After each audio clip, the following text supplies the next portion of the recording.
Hello बच्चों, welcome back to class 11th accounts. हम लोग फिनेंशियल स्टेटमेंट चैप्टर पढ़ रहे थे, जिसमें हम लोगों ने ट्रेडिंग अकाउंट को समझा था कैसे बनाया जाता है, और उस पर हम लोगों ने प्रैक्टिकल प्रॉब्लम्स भी लास्ट क्लास में करी थी। आज की क्लास में हम लोग प्रॉफिट एंड लॉस अकाउंट शुरू कर रहे हैं। आज के क्लास में हम सीखेंगे कि प्रॉफिट एंड लॉस अकाउंट क्या होता है, कैसे बनाया जाता है, क्यों बनाया जाता है। तो सब कुछ आज हम लोग पीएल अकाउंट से रिलेटेड हम लोग आज सीखने वाले हैं। तो चलो आज की क्लास शुरू करते हैं। चलो बच्चों, फटाफट अब आप अपने कॉपी में हेडिंग डालो, प्रॉफिट एंड लॉस अकाउंट। अब हम लोग बात कर लेते हैं प्रॉफिट एंड लॉस अकाउंट क्या होता है। देखो, लिखो साथ में मेरे साथ साथ। For a proprietorship business, for a sole proprietorship business, for a sole proprietorship business, जहां पे एकल स्वामित्व का बिजनेस होता है, यानी जहां एक व्यक्ति बिजनेस को चलाता है, उसके लिए जो इनकम स्टेटमेंट बनाया जाता है, उसका first part for a sole proprietorship business, first part first part of trading account, first part of income statement, first part of income statement is trading account. First part of income statement is trading account, and second part of income statement is PL account. And part of income statement is PL account.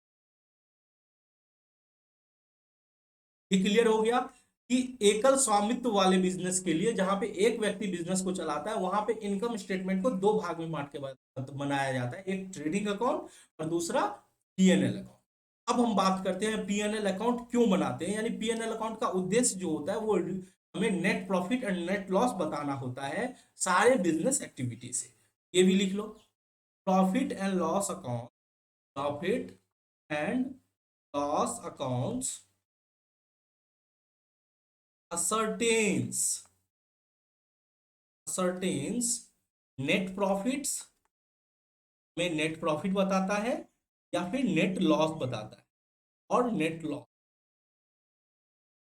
और net loss from business operation, net loss from business operations, net loss from business operations during an accounting period, during accounting period, यानी किसी एक accounting period में हमारा कितना net profit हुआ है, कितना लॉस हुआ है, वो हमें profit and loss account. Clear हो गया। पीएल अकाउंट का ऑब्जेक्टिव क्या है? ऑब्जेक्टिव अगर पूछा जाए कि क्या ऑब्जेक्टिव है प्रॉफिट एंड लॉस अकाउंट का, प्रॉफिट एंड लॉस अकाउंट का जो मेन ऑब्जेक्टिव है वो है रिजल्ट का पता लगाना।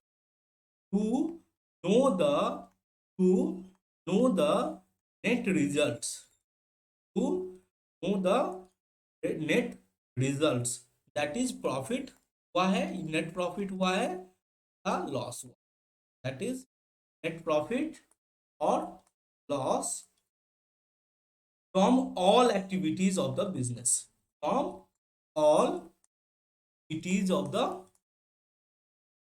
बिजनेस, बिजनेस के सारे एक्टिविटी से कितना प्रॉफिट हुआ है और कितना लॉस हुआ है। अब ध्यान से सोचो, आपने ट्रेडिंग अकाउंट पढ़ रखा है। ट्रेडिंग अकाउंट में हम क्या बोलते थे कि जिस चीज का धंधा कर रहे हैं उस धंधे से क्या प्रॉफिट और क्या लॉस हुआ है, उसको हम लोग ग्रॉस प्रॉफिट और ग्रॉस लॉस बोलते हैं। जैसे कि मान के चलो हमारा कपड़ा का बिजनेस है, कपड़े की मैन्युफैक्चरिंग करके हम क्या करते हैं, बेचते हैं व्यापारी लोगों को। तो हमारा मेन धंधा क्या हुआ कि कपड़ा का मैन्युफैक्चरिंग करना, कपड़ा का बनाना, रॉ मटेरियल खरीद के लाते थे, कपड़ा बनाते थे, और फिर कपड़ा को बना के फिनिश प्रोडक्ट में, और उसको हम व्यापारी को बेचते थे। तो बेचने से जो हमारा कमाई होती थी, उसमें क्या करते थे, जो कपड़े को बनाने में जो खर्चा होता था उसको कॉस्ट ऑफ गुड सोल्ड बोलते थे। बनाने का खर्चा को कॉस्ट ऑफ गुड सोल्ड, और बेचने से जो आमदनी होती थी उसको सेल्स बोलते थे। तो सेल्स में से कॉस्ट ऑफ गुड सोल्ड घटा देते थे, तो जो प्रॉफिट होता था वो बोलते थे कि हमारा मेन धंधे का प्रॉफिट है। अब प्रॉफिट एंड लॉस अकाउंट में क्या हो रहा है कि हम बोल रहे हैं सारे बिजनेस एक्टिविटी, यानी धंधा के अलावा भी अगर कोई दूसरा इनकम है तो उसको लेंगे, और धंधा के अलावा जो खर्चा है, तो देखो धंधा के अलावा क्या खर्चा होगा। मान के चलो हमने गुड्स को बना लिया, ठीक है, लेकिन अगर हम गुड्स को बना लेंगे और हम उसका प्रचार नहीं करेंगे, हम अगर नया बिजनेस खड़ा किए हैं तो हम उसको एडवर्टीजमेंट कराना होगा बेचने के लिए। इसके अलावा हमें अलग जगह पे ऑफिस लेना होगा रेंट पे, फिर स्टाफ को सैलरी देने होंगे, अकाउंट्स को मेंटेन करने होंगे, अकाउंट्स को मेंटेन करने के लिए हमें चार्टर अकाउंटेंट रखने होंगे, उसको सैलरी देना होगा। तो ये सब खर्चा जो है वो बिजनेस का जो मेन हमारा मैन्युफैक्चरिंग था, जो कपड़ा का मैन्युफैक्चरिंग करता था, वो डायरेक्ट खर्चा नहीं है, ये इनडायरेक्ट खर्चा। तो नेट प्रॉफिट और लॉस निकालने के लिए हमें पीएल अकाउंट बोलता है कि तुम जो ग्रॉस प्रॉफिट और ग्रॉस लॉस निकाले हो ट्रेडिंग अकाउंट में से, उसमें सारा का सारा बाकी का खर्चा और इनकम को ऐड लेस कर दो, और तुमको उससे क्या होगा, नेट रिजल्ट मिल जाएगा, और तुम्हें यह पता चल जाएगा कि तुम कितना प्रॉफिट और लॉस कमाए हो। तो ये पीएल अकाउंट का यही ऑब्जेक्टिव होता है कि धंधे के सारे एक्टिविटी को मिला के तुमको नेट रिजल्ट क्या हुआ है। यानी मान के चलो कि तुम कपड़े का बिजनेस करते थे, और जो प्रॉफिट होता था उसको तुम शेयर मार्केट में लगाते थे, और शेयर मार्केट से तुमको डिविडेंड मिलता है, इंटरेस्ट मिलता था। तो डिविडेंड और इंटरेस्ट के इनकम को भी पीएल अकाउंट में इंक्लूड किया जाएगा। ठीक है, यानी सारे के सारे एक्टिविटी को पीएल अकाउंट के अंदर इंक्लूड करके हमें यह पता लगाया करना होता है कि कितना नेट प्रॉफिट या नेट लॉस हुआ है। ठीक है, चलो आगे हम एक बात और लिख लेते हैं कि पीएल अकाउंट जो है ट्रेडिंग अकाउंट की तरह ये भी एक नॉमिनल अकाउंट है। PL account is a nominal account. क्यों है सर नॉमिनल अकाउंट? क्योंकि पीएल अकाउंट में भी तो इनकम और एक्सपेंसेस से रिलेटेड अकाउंट ही लिखा जाता है, और इनकम एक्सपेंसेस से रिलेटेड अकाउंट को ही नॉमिनल अकाउंट बोला जाता है। ठीक है, चलो अब एक बात है जो और लिख लो कि वो मैंने ट्रेडिंग अकाउंट में नहीं लिखाया था, तो दोनों का रूल सेम है, तो यहाँ ही यहीं पे मैं लिखा देता हूं कि ट्रेडिंग और पीएल जो हम बनाते हैं, ट्रेडिंग एंड पीएल अकाउंट दोनों, PL account is prepared on accrual basis of account. क्योंकि एक मार्क्स का ऑब्जेक्टिव हो सकता है आप लोग को आ जाए कि ट्रेडिंग और पीएल अकाउंट किस बेसिस ऑफ अकाउंटिंग को फॉलो करके बनाया जाता है। वो बनाया जाता है prepare on accrual basis of accounting. Accrual basis of accounting को फॉलो करके ट्रेडिंग और पीएल अकाउंट बनाया जाता है। सर ये अक्रूवल बेसिस क्या होता है? अक्रूवल बेसिस होता है कि यहाँ पे ये जरूरी नहीं है, मान के चलो हमने किसी को बेचा, तो हमने किसी को बेचा तो हो सकता है उधार भी बेचे होंगे। तो दो बेसिस ऑफ अकाउंटिंग होता है, एक कैश बेसिस ऑफ अकाउंटिंग, दूसरा होता है अक्रूवल। अक्रूवल में उधार लेन देन को भी इंक्लूड किया जाता है। यानी ये हम नहीं देखते हैं कि पैसा आया है नहीं हुआ है, ट्रांजेक्शन अकर हुआ है वो देखते हैं। तो हम किसी को बेच दिए, भले ही उधार ही क्यों ना बेचे हों, लेकिन उसको भी हम इंक्लूड करते हैं because we are following accrual basis of account. ठीक है, चलो आई होप आपको पीएल अकाउंट का कॉन्सेप्ट समझ में आ गया होगा कि पीएल अकाउंट क्या होता है, इसका ऑब्जेक्टिव क्या होता है। इसका ऑब्जेक्टिव होता है कि बिजनेस के नेट रिजल्ट का पता लगाना कि कितना नेट प्रॉफिट हुआ है, कितना नेट लॉस हुआ है। चलो अब हम लोग आगे बढ़ते हैं। अब हम लोग, आप लोग हेडिंग डालो, format of profit and loss account. Format format of profit and loss account. तो प्रॉफिट एंड लॉस अकाउंट कैसे बनाया जाता है, कैसा दिखता है, उसकी फॉर्मेट पे हम लोग चर्चा कर रहे हैं। तो जब भी आप प्रॉफिट एंड लॉस अकाउंट बनाओगे तो आप वैसे तो आप देखोगे कि ट्रेडिंग और पीएल अकाउंट दोनों को साथ में बनाया जाता है। तो हेडिंग आपको डालना है ट्रेडिंग एंड पीएल अकाउंट। कि यहाँ पे हम चर्चा कर रहे हैं प्रॉफिट एंड लॉस अकाउंट की, तो यहाँ पे मैं केवल लिख रहा हूँ प्रॉफिट एंड लॉस अकाउंट। और ये भी जो होता है ये फॉर द पीरियड इंडेड बनाया जाता है। पीरियड इंडेड का मतलब क्या हुआ, जिस अकाउंटिंग पीरियड में ये खत्म हुआ है, ठीक है, उसके लिए। अगर सर साल के अंत में बनाया जाए तो वहां पे ईयर इंडेड लगाएंगे, या तो पीरियड इंडेड लगाओगे या फिर ईयर इंडेड लगाओगे। अगर देखो साल के बीच में कभी आपको प्रॉफिट एंड लॉस अकाउंट बनाने की जरूरत पड़ जाती है तो वहां पे आप ईयर इंडेड नहीं लिख सकते हो, वहां पे क्या लिखोगे, पीरियड इंडेड। बट साल के अंत में बनाना होता है तो वहां पे हम लोग लिखते हैं ईयर इंडेड। ठीक है, चलो अब बात कर लेते हैं प्रॉफिट एंड लॉस कैसा दिखेगा। तो देखो प्रॉफिट एंड लॉस अकाउंट जैसे ही, जैसा कि नाम से आपको पता चल रहा है कि ये क्या है, एक अकाउंट है। तो अकाउंट है तो सर ये टी शेप फॉर्मेट में ही दिखेगा। कैसा दिखेगा, टी शेप फॉर्मेट में। टी शेप फॉर्मेट कैसा होता है, इस तरह से होता है, एक तो डेबिट साइड, दूसरा क्रेडिट साइड। अब चूंकि ये साल के अंत में बना रहे हैं तो इसको डेट वाइज तो हमें रिकॉर्ड करने की जरूरत है नहीं, इसीलिए हमको डेट का कॉलम डालने की जरूरत नहीं है। हम एक तो डेबिट साइड का अमाउंट का कॉलम डालेंगे, दूसरा क्रेडिट साइड के अमाउंट का कॉलम डालेंगे। ठीक है, अब फटाफट देखते हैं, इसको डेबिट साइड बोलेंगे और इसको क्रेडिट साइड बोलेंगे। यहां भी लिखा जाता है पर्टिकुलर्स, पर्टिकुलर्स पर्टिकुलर्स और amount rupees, particular amount rupees. फिर दूसरा होता है पर्टिकुलर्स, क्रेडिट साइड में भी हो जाता है particulars amount rupees, amount rupees. ठीक है। अब जैसा कि आपने देखा होगा ट्रेडिंग अकाउंट में भी कि डेबिट साइड में सारा का सारा क्या होता है कि खर्चा से रिलेटेड ट्रांजेक्शन होता है, लिखा जाता है। और क्रेडिट साइड में सारा का सारा क्या होता है, इनकम से रिलेटेड लिखा जाता है। तो फटाफट मैं आपको ट्रेडिंग अकाउंट के पीछे लेके चलता हूं कि ट्रेडिंग अकाउंट में हमने क्या देखा। फटाफट देख लो एक बार ट्रेडिंग अकाउंट का फॉर्मेट। ठीक है, चलो। तो आप देखो ट्रेडिंग अकाउंट इस तरह से हम लोग बनाते थे, ये ट्रेडिंग अकाउंट का फॉर्मेट था। ठीक है।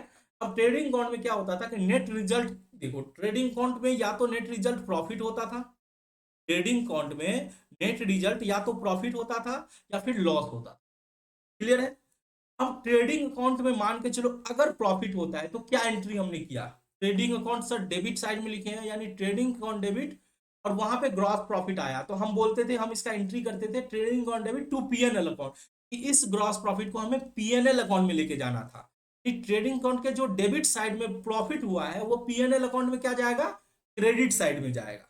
उसी तरह से ट्रेडिंग अकाउंट में जब लॉस होता था तो हम क्या लिखते थे, बाय ग्रॉस लॉस, यानी ये पीएनएल अकाउंट में जाएगा, तो बाय पीएनएल अकाउंट हो गया, यानी PNL account debit to trading account. इसकी जर्नल एंट्री भी हम लोगों ने लास्ट क्लास में, यानी ट्रेडिंग अकाउंट का जो क्लास था उसमें हम लोग सीखे थे कि जब प्रॉफिट होता है तो फिर हम क्या करते हैं, trading account debit to PNL account करते हैं।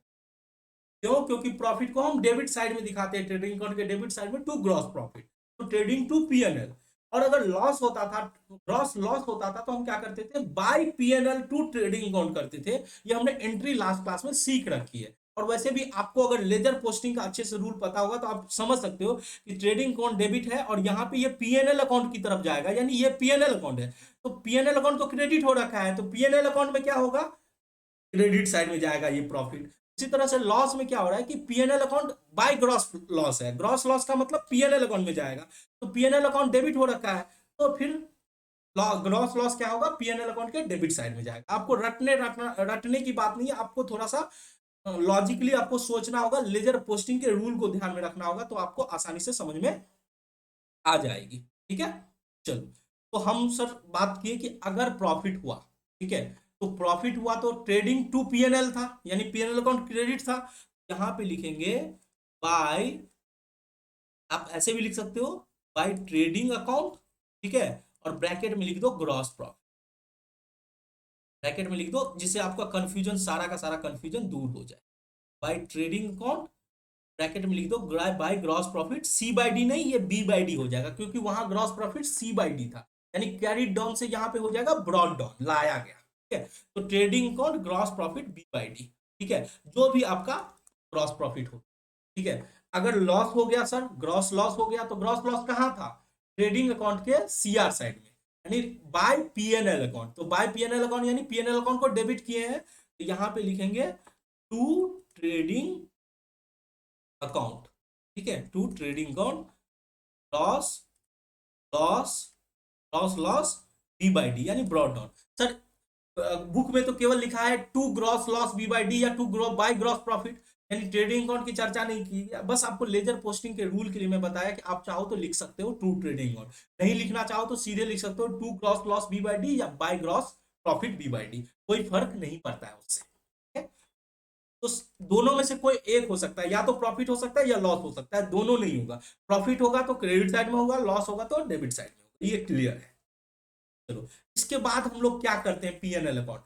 सर इसके बाद हम लोग वो सारा का सारा इनकम और एक्सपेंसेस जिसको हम ट्रेडिंग अकाउंट में नहीं दिखाए हैं, उसको हम पीएनएल अकाउंट में, यानी देखो ट्रेडिंग अकाउंट में इनकम की बात करें तो केवल सेल्स से रिलेटेड इनकम डालते हैं, यानी डायरेक्ट इनकम डालते हैं। तो बाकी का जो इनडायरेक्ट इनकम है वो कहां जाएगा, पीएल अकाउंट के क्रेडिट साइड में।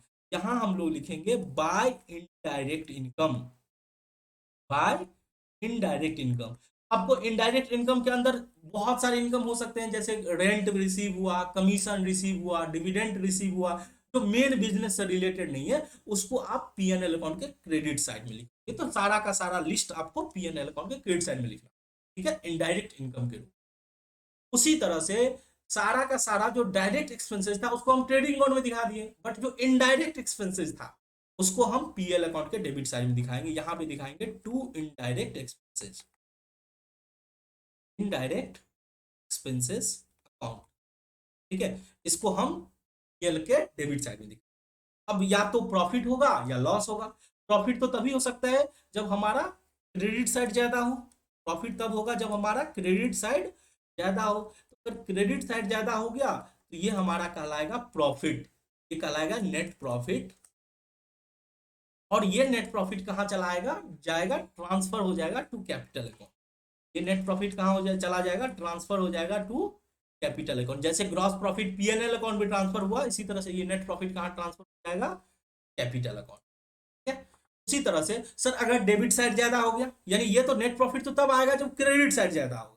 अगर सर डेबिट साइड ज्यादा हो गया तो ये आएगा नेट लॉस, और ये नेट लॉस को भी हम क्या करेंगे, ट्रांसफर करेंगे टू कैपिटल, ट्रांसफर करेंगे टू कैपिटल। या तो प्रॉफिट हो सकता है या फिर लॉस हो सकता है। ठीक है, चलो, तो ये था पीएल अकाउंट बनाने का फॉर्मेट की इस तरह से बनाया जाता है। अब यहाँ पे थोड़ा ध्यान से सुनना। देखो ये प्रॉफिट, ग्रॉस लॉस और ग्रॉस प्रॉफिट तो आपको ऑलरेडी ट्रेडिंग अकाउंट बना रखे हैं, ट्रेडिंग अकाउंट से ग्रॉस प्रॉफिट और ग्रॉस लॉस मिल जाएगा, तो इस पे कोई चर्चा करने की कोई बात नहीं है। इस क्लास में अब हम लोग फोकस दो ही बात पे करने वाले हैं, इनडायरेक्ट एक्सपेंसेस के ऊपर और इनडायरेक्ट इनकम को के ऊपर। इस दोनों को हम लोग डिटेल में सीखेंगे कि इनडायरेक्ट एक्सपेंसेस में कौन कौन से एक्सपेंसेस आते हैं, इनडायरेक्ट इनकम में कौन कौन से इनकम आते हैं। ठीक है, चलो, अब आप लोग अपने कॉपी में हेडिंग डालो, indirect expenses and losses, indirect expenses losses. ये जो इनडायरेक्ट एक्सपेंसेस एंड लॉसेज है इसको हम लोग कहाँ दिखाते हैं, सर हम लोग डेबिट साइड में दिखाते हैं, पीएनएल अकाउंट, डेबिट साइड में दिखाते हैं पीएनएल अकाउंट। ठीक है, अब हम लोग चर्चा करते हैं कि इनडायरेक्ट एक्सपेंसेस और लॉसेज में क्या सब आता है। अब देखो, इनडायरेक्ट एक्सपेंसेस का मतलब क्या है कि वो जो डायरेक्ट एक्सपेंसेस नहीं है, यानी आप बोल सकते हो एक लाइन में अगर इनडायरेक्ट एक्सपेंसेस को समझना है तो हम बोल सकते हैं इनडायरेक्ट एक्सपेंसेस का मतलब जो डायरेक्ट एक्सपेंसेस नहीं है।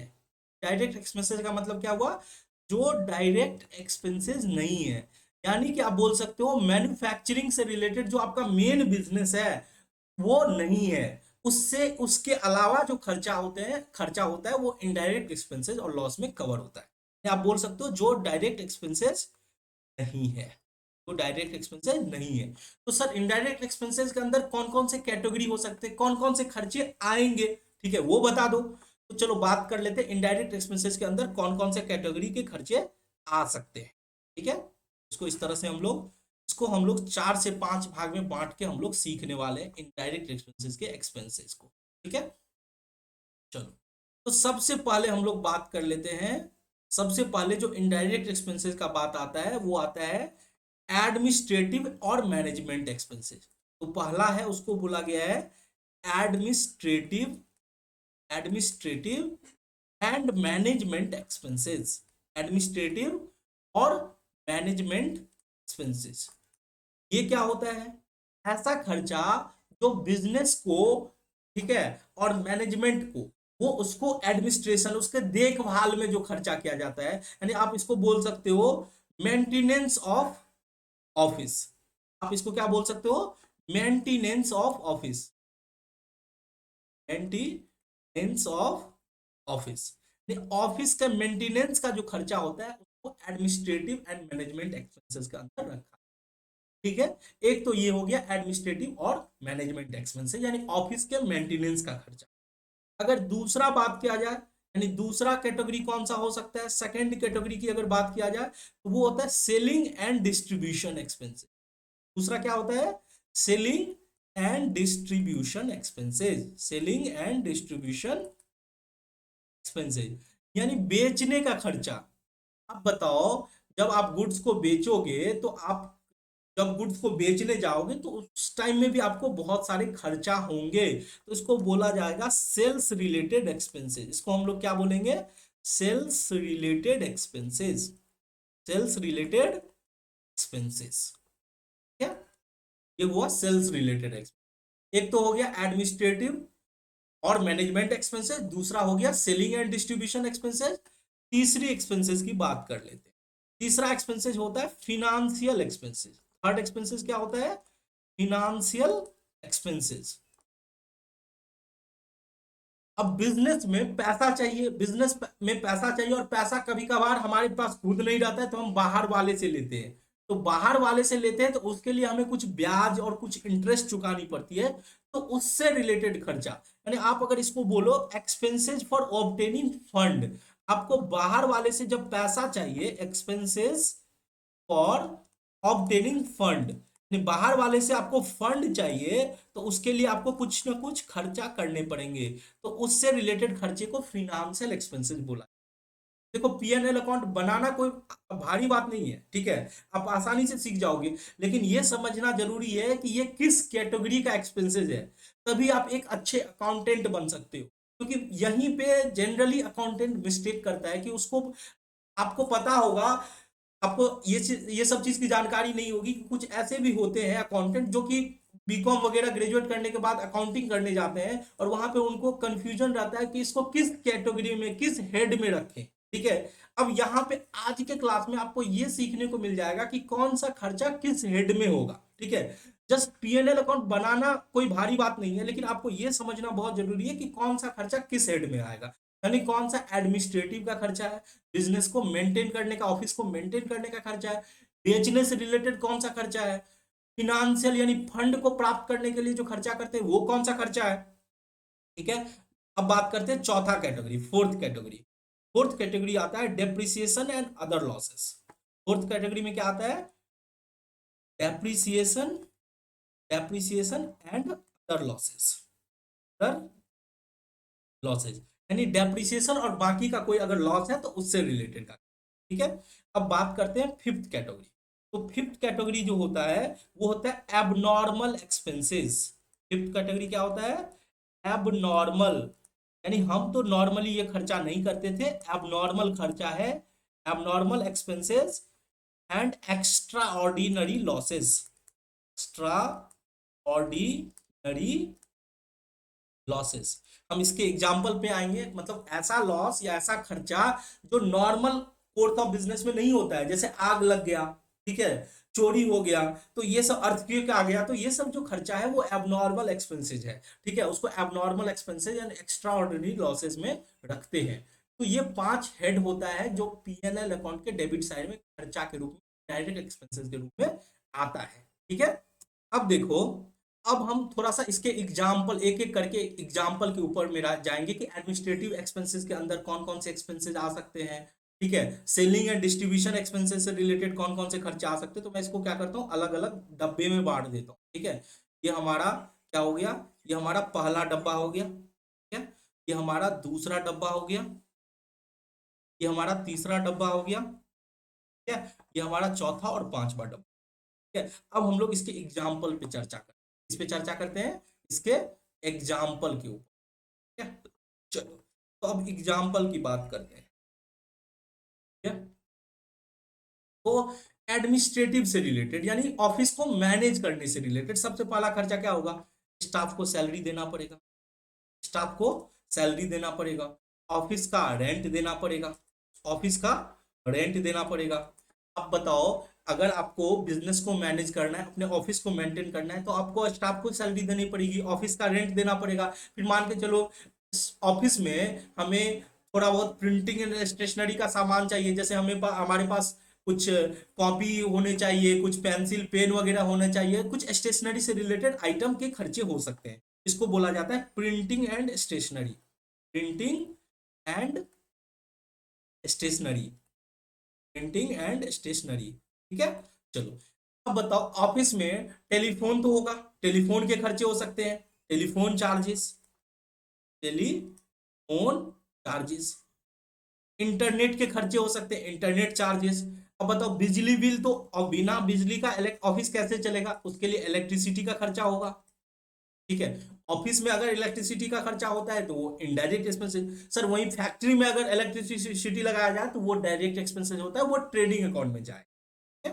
अब बात कर लेते हैं, ऑफिस में अगर कोई इंश्योरेंस करा रखे हैं किसी एसेट के ऊपर, तो इंश्योरेंस प्रीमियम अगर पे करेंगे, इंश्योरेंस प्रीमियम पे करेंगे, तो ये भी क्या है, इनडायरेक्ट एक्सपेंसेस है। ठीक है, उसी तरह से ऑफिस का मेंटेनेंस के लिए कभी रिपेयर कराना पड़ा, repairs and renewal, repairs and renewal, तो ये भी खर्चा हो गया। कोई ट्रेड एक्सपेंसेस है, बिजनेस को चलाने का दूसरा कोई खर्चा हो तो वो भी इसी कैटेगरी में आएगा। कोई लीगल एक्सपेंसेस है, लीगल एक्सपेंसेस है तो वो भी इसी कैटेगरी में आएगा। तो बहुत सारे इसके अलावा भी, ऐसा नहीं है कि ये जो मैं लिखा रहा हूँ लिमिटेड लिखा रहा हूँ, मैं जस्ट आपको एग्जांपल से आपको रूबरू करा रहा हूँ कि इस तरह के खर्चे हो सकते हैं। ठीक है, जो एडमिनिस्ट्रेटिव में, जैसे ऑफिस का रेंट हो गया, ऑफिस का बिजली बिल हो गया, टेलीफोन चार्ज हो गया, इंश्योरेंस प्रीमियम हो गया, रिपेयर एंड रिन्यूअल हो गया, ये सब ऑफिस के मैनेज करने का खर्चा एडमिनिस्ट्रेटिव खर्चा में आएगा, एडमिनिस्ट्रेटिव एंड मैनेजमेंट एक्सपेंसेस। अब बात करते हैं सेल्स से रिलेटेड खर्चा, तो क्या हो सकता है, एग्जाम्पल ले लो, एक कैरेज इनवार्ड, कैरेज इनवार्ड ये क्या होता है सर? अब मान के चलो आपके पास कोई प्रीमियम एम्प्लॉय आया, ठीक है, अब वो आपके पास आया, वो लाखों का ऑर्डर आपको दिया, तो आप क्या चाहोगे कि उसका सामान उसके बिजनेस के ऑफिस तक पहुंच जाए। आप बोलोगे सर आप, आपने अपना ऑर्डर कर दिया, आप टेंशन मत लो, हम आपका सामान आपके ऑफिस तक भिजवा देंगे। तो आपको उस सामान को अपने फैक्ट्री से, अपने बिजनेस से उस क्लाइंट के, यानी उस कस्टमर के ऑफिस तक भिजवाने का जो खर्चा होता है उसको बोला जाता है कैरेज इनवार्ड, नहीं होगा सर, कैरेज आउटवार्ड होगा। इसको क्या बोलेंगे, इट्स नॉट कैरेज इनवार्ड, ये क्या होगा, कैरेज आउटवार्ड। इनवार्ड तो हो गया कि कोई गुड्स है खरीद के लाए तो लाने का भाड़ा, आउटवार्ड का मतलब हुआ कि आप अपने गुड्स को कस्टमर तक पहुंचाने का खर्चा, यानी सेल से रिलेटेड खर्चा हो गया सर। ठीक है, उसके बाद आप एडवर्टीजमेंट कराओगे, एडवर्टीजमेंट कराओगे, आपको ज्यादा से ज्यादा गुड्स बिचे, उसके लिए क्या होगा, प्रचार प्रसार करना होगा। आपको सेल्समैन को कमीशन भी तो देना पड़ेगा, जो सेल्समैन आपका गुड्स बेचेगा उसको कमीशन तो दोगे। ये सब चीज आपको लॉजिकली समझना पड़ेगा। ठीक है, अब ऐसा भी हो सकता है कि आपने किसी को बेचा और उधार बेचा और पैसा डूब गया, ये भी तो सेलिंग से रिलेटेड ही लॉस हुआ, इसको बोलते हैं बैड डेट, इसको क्या बोलते हैं, बैड डेट्स। ठीक है, उसके अलावा आप कभी कभी ये होता है कि आप गुड्स में आपको बोलते हो कि हमारा ये, मान के चलो हम टीवी बेचे और हम बोले कि आपको 1 साल का वारंटी देते हैं, और 1 साल के अंदर अगर खर्चा, अगर मान के चलो उसका क्या बोलते हैं, टीवी कुछ, टीवी में कुछ प्रॉब्लम आ गया, तो आपको उसकी सर्विस भी देना पड़ेगी, यानी सेल्स सर्विस का भी कॉस्ट, सेल्स सर्विस कॉस्ट, यानी वारंटी से रिलेटेड अगर कोई खर्चा है, आपने वारंटी वगैरह गारंटी वगैरह लिया है, तो आपको खर्चा करना पड़ेगा। ठीक है, वो सेल से रिलेटेड खर्चा है। ठीक है, मान के चलो आपका कोई कस्टमर है जो विदेश में है, जो फॉरेन में है, तो आपको एक्सपोर्ट ड्यूटी पे करना पड़ेगा। आपने देखा था जब आप गुड्स खरीद के लाते थे तो इंपोर्ट ड्यूटी पे करते थे। ठीक है, और वो पीएनएल अकाउंट में नहीं जाके ट्रेडिंग अकाउंट में जाता था, क्योंकि परचेज से रिलेटेड खर्चा था इंपोर्ट ड्यूटी, वो ट्रेडिंग अकाउंट में जाता था। अब आप एक्सपोर्ट कर रहे हो, अपने कस्टमर को बेच रहे हो जो इंडिया से बाहर है, तो उसके लिए आपको एक्सपोर्ट ड्यूटी चुकाने पड़ेंगे, ये इनडायरेक्ट एक्सपेंसेस के कैटेगरी में आएगा। उसी तरह से आपने बात की पैकिंग, हमने बात करी थी पैकिंग चार्जेस। अब सर नॉर्मल जो जरूरी है पैकिंग चार्जेस वो तो ट्रेडिंग अकाउंट में जाएगा, और जो फैंसी रिलेटेड है वो क्या होगा, पीएनएल में जाएगा, वो भी सेलिंग एंड डिस्ट्रीब्यूशन एक्सपेंसेस के कैटेगरी के अंदर। देखो आपको ये चीज अच्छे से क्लियर हो गया होगा। बात कर लेते हैं फिनेंशियल एक्सपेंसेस। तो फिनेंशियल एक्सपेंसेस क्या होता है कि फंड से रिलेटेड खर्चा, यानी अगर हमको बाहर के लोगों से फंड लेना होता है तो हमें लोन वगैरह लेना पड़ता है, तो उससे रिलेटेड जो खर्चा होता है वो फिनेंशियल एक्सपेंसेस की कैटेगरी में रखते हैं। तो इसके एग्जाम्पल की अगर बात करें तो क्या क्या, कौन कौन से एग्जाम्पल हो सकते हैं, एक तो हो जाएगा इंटरेस्ट ऑन लोन, कोई सा भी लोन हो, इंटरेस्ट ऑन लोन। फिर हो जाता है बिल को डिस्काउंट कराने के लिए कभी कभी हमें जाना पड़ता है बैंक के पास। आप बिल ऑफ एक्सचेंज चैप्टर अभी तो नहीं पढ़े हो, आगे पढ़ोगे। बिल ऑफ एक्सचेंज में क्या होता है कि जब भी कभी हमारे पास बिल रहता है, यानी बिल रहता है मतलब कोई लिख के देता है कि हमको 3 महीने के बाद हम आपको पैसा देंगे, और हमें अर्जेंट में पैसे की जरूरत होती है, तो वही बिल लेके जाते हैं बैंक के पास उसको डिस्काउंट कराने। बैंक कुछ चार्ज काटता है तो उसको बोलते हैं डिस्काउंट ऑन बिल्स। तो ये भी फंड से रिलेटेड खर्चा है, डिस्काउंट ऑन बिल्स। ठीक है, उसके बाद ब्रोकरेज लगता है, अगर हमें कभी लोन लेने की दरकार होती है तो जो जो पर्सन हमें, बोल सकते हो एडवोकेट होता है या फिर कोई चार्टर अकाउंटेंट होता है जो हमें लोन के लिए सारे डॉक्यूमेंट वगैरह अरेंज करते हैं, उन्हें कुछ कमीशन और ब्रोकरेज देना पड़ता है। तो ठीक है, तो वो ब्रोकरेज का खर्चा हो गया। ठीक है, आपको बैंक को चार्जेज देनी पड़ती है, प्रोसेसिंग फी वगैरह, तो बैंक का चार्जेज, प्रोसेसिंग फी, ये सब आपको फिनेंशियल एक्सपेंसेस की कैटेगरी में आएगा। अगर आप ओवरड्राफ्ट कर लेते हो, यानी आप जितना पैसा जमा किए उससे ज्यादा पैसा आप निकाल लेते हो, तो उसको बैंक ओवरड्राफ्ट बोला जाता है, उस पर बैंक आपसे चार्ज लेती है, ये भी फिनेंशियल एक्सपेंसेस की कैटेगरी में आएगा। उसी तरह से आपका जो खुद का पैसा है उस पर भी आप इंटरेस्ट लेते हो, तो इंटरेस्ट ऑन कैपिटल, ये सब किस कैटेगरी में आएगा, ये फिनेंशियल एक्सपेंसेस की कैटेगरी में। अब बात कर लेते हैं depreciation and other losses. Other losses और डेप्रिसिएशन, डेप्रिसिएशन तो जानते हो, फिक्स्ड एसेट्स पे जो डेप्रिसिएशन चार्ज किया जाता है उसको बोला जाता है डेप्रिसिएशन। ठीक है, डेप्रिसिएशन का खर्चा हो गया। और जो इंटेंजिबल एसेट पे चार्ज किया जाता है उसको बोला जाता है एमोर्टाइजेशन। एमोर्टाइजेशन के खर्चे हो गए, एमोर्टाइजेशन एक्सपेंसेस हो गए। इसके अलावा भी कोई अदर एक्सपेंसेस हो सकता है, जैसे कोई मिसलेनियस एक्सपेंसेस हो गया जिसका कोई नाम नहीं है। ठीक है, तो उसको हम अदर लॉसेस के अंदर रखते हैं, मिसलेनियस एक्सपेंसेस। ठीक है, या कोई कभी चैरिटी दे दिए, कभी डोनेशन दे दिए, तो ये सब डेप्रिसिएशन एंड अदर लॉसेस के कैटेगरी में हम इसे रख सकते हैं। ठीक है, अब बात कर लेते हैं एबनॉर्मल एक्सपेंसेस और एक्स्ट्रा ऑर्डिनरी लॉसेस की। ये होता है ऐसा कोई लॉस हो गया तो हमारे नॉर्मल कोर्स ऑफ बिजनेस में नहीं होता था। जैसे अगर इसकी एग्जांपल लिया जाए, तो आग लगने की वजह से हमारा गुड्स वगैरह जल गया, लॉस बाय फायर, या क्या हो गया, चोरी हो गई, loss by theft, loss by theft, या फिर किसी एसेट को बेचे उसके वजह से लॉस हो गया, loss on sale of asset, loss on sale of asset. तो ये कैटेगरी थे abnormal expenses and extra ordinary losses की। तो ये टोटल जो आपने क्या देखा, टोटल 5 कैटेगरी देखा इनडायरेक्ट एक्सपेंसेस एंड लॉसेज का।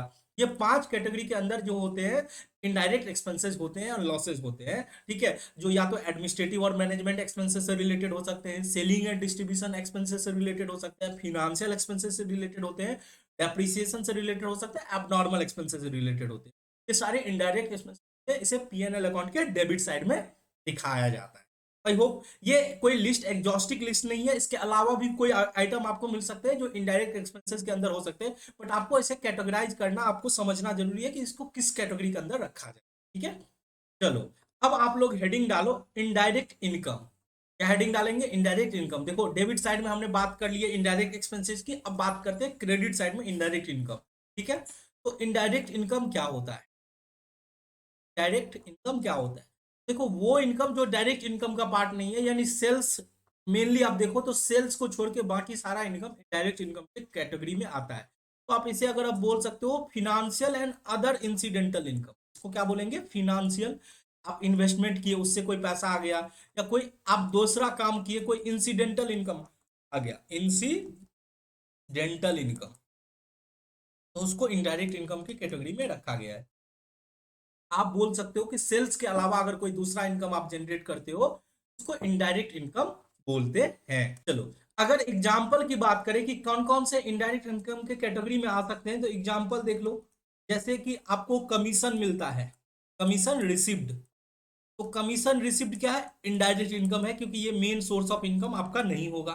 उसी तरह से आपको कोई इंटरेस्ट रिसीव होता है, इंटरेस्ट एंड डिविडेंड आप बोल सकते हो, कोई डिविडेंड आपको रिसीव होता है, इंटरेस्ट एंड डिविडेंड रिसीव। ठीक है, या फिर आपको डिस्काउंट रिसीव होता है, डिस्काउंट रिसीव होता है, रेंट रिसीव होता है। ठीक है, यानी आपको जो मिल रहा है, जो इनकम है आपका, अब देखो रेंट तो खर्चे भी हो सकते हैं, इनकम भी हो सकते हैं, तो आपको मिल रहा है तो वो आपके इनकम है। उसी तरह से डिस्काउंट खर्चे भी हो सकते हैं, इनकम भी हो सकते हैं। ठीक है, और भी हो सकता है, जैसे इंटरेस्ट ऑन ड्रॉविंग हो गया, इंटरेस्ट ऑन ड्रॉविंग हो गया, profit on sale of asset, asset को बेचने से आपको प्रॉफिट हो रहा है। तो ये सब बहुत सारे एग्जाम्पल हैं जो इनडायरेक्ट इनकम के हैं। तो इनडायरेक्ट इनकम आप बोल सकते हो जो डायरेक्ट सेल्स के अलावा अगर कोई आमदनी होता है तो उसको आप इनडायरेक्ट इनकम की कैटेगरी में रख सकते हैं। चलो अब हम लोग बात करते हैं जर्नल एंट्री क्या पोस्ट करेंगे पीएनएल अकाउंट के लिए। जिस तरह से हमने बात करी थी ट्रेडिंग अकाउंट में क्या जर्नल एंट्री होता है, उसी तरह से पीएनएल अकाउंट में क्या जर्नल एंट्री होगा। तो एक तो देखो पहला एंट्री जो होता है, जो पीएनएल अकाउंट में आने का एंट्री होता है, जो ट्रेडिंग अकाउंट से पीएनएल अकाउंट होता में आता है ग्रॉस प्रॉफिट और ग्रॉस लॉस, वो एंट्री तो आप ऑलरेडी सीख चुके हो। यानी जब प्रॉफिट होता है तो आप ट्रेडिंग टू पीएनएल करते हो ग्रॉस प्रॉफिट के लिए, और ग्रॉस लॉस होता है तो फिर PNL account debit to trading, वो हम लोग ट्रेडिंग अकाउंट में उसकी एंट्री देख चुके हैं, उसकी एंट्री करने की जरूरत नहीं है। यहाँ पे हम लोग क्या एंट्री करेंगे, बस दो एंट्री करेंगे, एक्सपेंसेस का और इनकम का। उसके बाद जो प्रॉफिट होगा उसको कैपिटल अकाउंट में ट्रांसफर करने का एंट्री करेंगे। ठीक है, तो सबसे पहले हम बात कर लेते हैं एक्सपेंसेस का। एक्सपेंसेस का क्या एंट्री करेंगे, इनडायरेक्ट एक्सपेंसेस का। ठीक है, सबसे पहले बात करते हैं इनडायरेक्ट एक्सपेंसेस का क्या एंट्री करेंगे। सर इनडायरेक्ट एक्सपेंसेस तो आप पीएनएल अकाउंट के डेबिट साइड में दिखाते हो, तो डेबिट साइड में दिखाते हो इसका मतलब क्या हुआ, पीएल को डेबिट कर रहे हो आप, तो एंट्री करोगे आप PNL account debit, PNL account debit indirect expenses account, तो इनडायरेक्ट एक्सपेंसेस। ठीक है, दूसरा बात कर लेते हैं इनडायरेक्ट इनकम की। तो अगर इनकम जो इसको हम क्रेडिट साइड में दिखाते हैं उसकी क्या एंट्री करें, इनडायरेक्ट इनकम की। सर इनडायरेक्ट इनकम आप दिखाते हो पीएल के क्रेडिट साइड में, तो यानी पीएल क्रेडिट होगा और इनकम क्या हो जाएगा, डेबिट हो जाएगा। इनडायरेक्ट इनकम डेबिट हो जाएगा to PNL account, direct income account debit हो जाएगा टू पीएनएल अकाउंट। उसके बाद या तो आपको प्रॉफिट होगा या फिर लॉस होगा, तो आप थर्ड एंट्री जो करोगे वो प्रॉफिट और लॉस की, नेट प्रॉफिट, ऐसे बोल सकते हो नेट प्रॉफिट और नेट लॉस की एंट्री करो, नेट प्रॉफिट की या फिर नेट लॉस। तो नेट लॉस मैं इधर लिख देता हूं, एक साइड नेट प्रॉफिट दूसरे साइड नेट लॉस, बीच में एक लकीर दे देता हूं, इस साइड नेट प्रॉफिट की दूसरे साइड नेट लॉस की। फटाफट बताओ नेट प्रॉफिट की क्या एंट्री हो। तो सर नेट प्रॉफिट का एंट्री होगा, अब नेट प्रॉफिट कैसे होगा आपको थोड़ा विजुअलाइज करना होगा। प्रॉफिट तो सर क्रेडिट साइड ज्यादा होगा, यानी डेबिट साइड में हम लिखेंगे, जो भी नेट प्रॉफिट होगा डेबिट साइड में हम लिखेंगे टू नेट प्रॉफिट। वो नेट प्रॉफिट कहाँ जाएगा, वो नेट प्रॉफिट जाएगा कैपिटल अकाउंट में। तो हम क्या, अगर प्रॉफिट होगा तो यानी पीएल अकाउंट के डेबिट साइड में, यानी पीएल अकाउंट क्या हो जाएगा, डेबिट हो जाएगा सर, पीएल अकाउंट डेबिट हो जाएगा और टू कैपिटल अकाउंट हो जाएगा, PL account debit to capital account. Narration क्या होगा, being net profit transfer to capital account, ये जो नेट प्रॉफिट है उसको कैपिटल अकाउंट में ट्रांसफर कर दिया, being net profit transferred to capital. उसी तरह से लॉस होगा तो उल्टा हो जाएगा, सर पीएल अकाउंट लॉस कहां दिखाओगे, पीएल अकाउंट के क्रेडिट साइड में, क्योंकि आपका डेबिट ज्यादा है और क्रेडिट कम है, तो उसके लिए आपको पीएल अकाउंट को के किस साइड दिखा रहे हो, क्रेडिट साइड, यानी पीएल अकाउंट क्रेडिट करोगे तो डेबिट किसको करोगे, कैपिटल अकाउंट को, कैपिटल अकाउंट डेबिट हो जाएगा टू पीएनएल अकाउंट। डायरेक्शन वही, जो लॉस है उसको कैपिटल अकाउंट में ट्रांसफर किया, being loss net loss, net loss transfer to capital, net loss को क्या किया गया, कैपिटल अकाउंट में ट्रांसफर। तो इस तरह से हम लोग पीएनएल अकाउंट का जर्नल एंट्री करें। ठीक है, अब देख लो ये जर्नल एंट्री है, वही आपको लेजर पोस्टिंग के रूल के हिसाब से पीएल अकाउंट के अंदर इसके फॉर्मेट में दिखाया, तो ऐसा कुछ भी नया इसमें नहीं था। चलो अब आप लोग हेडिंग डालो difference between trading account and PL account. तो कभी कभी क्वेश्चन आ जाता है 3 से 4 मार्क्स का कि ट्रेडिंग अकाउंट और पीएल अकाउंट के बीच में क्या डिफरेंस है, तो उसको अब फटाफट हम लोग देखते हैं, ट्रेडिंग और पीएल के बीच में डिफरेंस। तो एक साइड रखो ट्रेडिंग अकाउंट, एक साइड रखो ट्रेडिंग अकाउंट और दूसरे साइड रखो पीएनएल अकाउंट, दूसरे साइड पीएनएल अकाउंट। ठीक है, हम लोग देखते हैं ट्रेडिंग और पीएल में क्या डिफरेंस होता है। ठीक है? तो सर सबसे पहला बात हमने देखा कि ट्रेडिंग अकाउंट क्या था, फर्स्ट पार्ट था इनकम स्टेटमेंट का। ट्रेडिंग अकाउंट क्या था, it is a it is a first part of income statement, is a first part of income statement. Trading account क्या था, फर्स्ट पार्ट था इनकम स्टेटमेंट। अगर दूसरा बात करें पीएनएल अकाउंट की, तो ये था second part, it is second part of income statement, is second part of income statement. ठीक है, अब जो ट्रेडिंग अकाउंट का रिजल्ट था, रिजल्ट क्या आता था, ठीक है, मैं दूसरा बात कर रहा हूँ रिजल्ट। तो ट्रेडिंग अकाउंट का जो रिजल्ट आता था, रिजल्ट आता था वो या तो ग्रॉस प्रॉफिट आता था या फिर ग्रॉस लॉस, ग्रॉस प्रॉफिट और ग्रॉस लॉस। अगर बात करें पीएनएल अकाउंट के रिजल्ट की, तो इसका रिजल्ट क्या आएगा, या तो सर नेट प्रॉफिट आएगा या फिर नेट लॉस आएगा, नेट प्रॉफिट और नेट लॉस। अब थर्ड बात कर लेते हैं। थर्ड क्या होता था कि ये जो ग्रॉस प्रॉफिट और ग्रॉस लॉस होता था, उसको हम बैलेंस जो होता था कहाँ ट्रांसफर करते थे, प्रॉफिट अकाउंट में, यानी पीएल अकाउंट में। यानी ये जो ग्रॉस प्रॉफिट और ग्रॉस लॉस बोल, बैलेंस जो निकलता था ट्रेडिंग अकाउंट का, जो ग्रॉस प्रॉफिट और ग्रॉस लॉस निकलता था, बैलेंस ऑफ ट्रेडिंग अकाउंट, वो क्या होता था, ट्रांसफर हो जाता था पीएनएल अकाउंट। यानी ये ग्रॉस प्रॉफिट और ग्रॉस लॉस कहाँ चला जाता था, पीएनएल अकाउंट। बट सर यहाँ पे क्या होगा कि ये जो नेट प्रॉफिट और नेट लॉस जो बैलेंस निकलेगा, बैलेंस ऑफ पीएनएल अकाउंट, वो कहाँ ट्रांसफर होगा, होगा सर कैपिटल अकाउंट। हमने देख रखा है, transferred to capital account, transfer to balance of PNL account, transfer to capital account. चलो अब साथ में एक बार फटाफट ग्रॉस प्रॉफिट और नेट प्रॉफिट के बीच में भी डिफरेंस को फटाफट एक बार देख लेते हैं। ग्रॉस प्रॉफिट और नेट प्रॉफिट दोनों में क्या अंतर होता है, तो ये तो आपको पता ही है इसके बारे में कि ग्रॉस प्रॉफिट ट्रेडिंग अकाउंट से आता है, नेट प्रॉफिट कहां से आता है, पीएनएल अकाउंट से। सर ये अच्छे से पता है, इसमें कोई दिक्कत नहीं है। बट ग्रॉस प्रॉफिट क्या होता है इसके बारे में समझ लो। ग्रॉस प्रॉफिट होता है एक्सेस ऑफ नेट सेल्स, ध्यान से सुनना, एक्सेस ऑफ नेट सेल, यानी आपका जो सेल्स है कितना अधिक है कॉस्ट ऑफ गुड सेल से, excess of net sales over cost of good sold, cost of good sold. यानी अगर बात करें फॉर्मूले की, तो फॉर्मूला क्या बनता है ग्रॉस प्रॉफिट का, ग्रॉस प्रॉफिट इक्वल टू होता है, ग्रॉस प्रॉफिट इक्वल टू होता है sales minus cost of, sales minus cost of good sold. यानी आपका सेल्स कितना अधिक है कॉस्ट ऑफ गुड सोल्ड से, वो होता है ग्रॉस प्रॉफिट। अगर नेट प्रॉफिट की बात करें तो नेट प्रॉफिट क्या होता है, एक्सेस ऑफ ग्रॉस प्रॉफिट, यानी कितना ग्रॉस प्रॉफिट अधिक है, excess of gross profit, excess of gross profit over indirect expenses, यानी आपका जो खर्चा है इनडायरेक्ट एक्सपेंसेस है उससे कितना अधिक ग्रॉस प्रॉफिट, डायरेक्ट एक्सपेंसेस। तो अगर फॉर्मूले की बात करें तो नेट प्रॉफिट हम लोग कैसे निकालते हैं, सर फॉर्मूले की बात करें तो नेट प्रॉफिट होता है जो हमारा ग्रॉस प्रॉफिट होता है, ग्रॉस प्रॉफिट में अगर कोई अदर इनकम है जो इनडायरेक्ट इनकम वगैरह है तो उसको जोड़ दो, इनडायरेक्ट इनकम को क्या करो, जोड़ दो, और इनडायरेक्ट एक्सपेंसेस क्या करो, माइनस कर दो।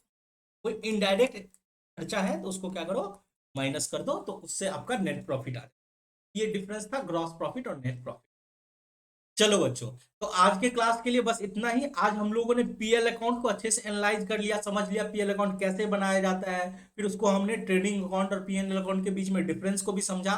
तो आज की क्लास को हम यहीं पे खत्म करते हैं। नेक्स्ट क्लास में हम लोग प्रैक्टिकल प्रॉब्लम जो पीएनएल अकाउंट के ऊपर है उसके ऊपर हम लोग क्वेश्चन करेंगे। तो चलो मिलते हैं नेक्स्ट क्लास में। कैसा लगा वीडियो, अगर वीडियो अच्छा लगा तो जरूर लाइक कर देना, अगर आपको कोई डाउट हो तो जरूर कमेंट्स करके पूछ लेना, ठीक है। आपको कोई सजेशन हो तो वो भी आप कमेंट्स करके बता सकते हैं। मिलते हैं नेक्स्ट क्लास में, तब तक के लिए जय हिंद।